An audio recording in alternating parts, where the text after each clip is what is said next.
วันที่ชีวิตรู้สึกว่ามันท้อให้ลองมาตีกอล์ฟ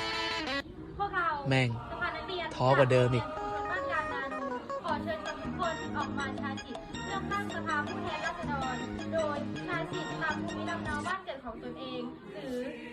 ลงทะเบียนเลือกตั้งล่วงหน้าค่ะ โดยท่านต้องมีอายุไม่ต่ำกว่า18 ปี ในวันเลือกตั้งท่านต้องนำบัตรประชาชนหรือเอกสารที่ทางราชการออกให้ในวันเลือกตั้ง ผู้มีสิทธิ์จะได้รับบัตร3 ใบค่ะ บัตรสีเขียวบัตรเลือกตั้งสสแบบแบ่งเขตเลือกตั้งคือการเลือกตั้งสสในเขตของตัวเองค่ะ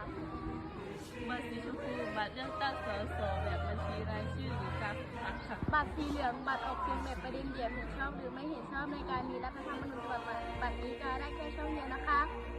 อย่าลืมออกมาใช้สิทธิ์เลือกตั้งกันเยอะนะคะทุกเสียงคื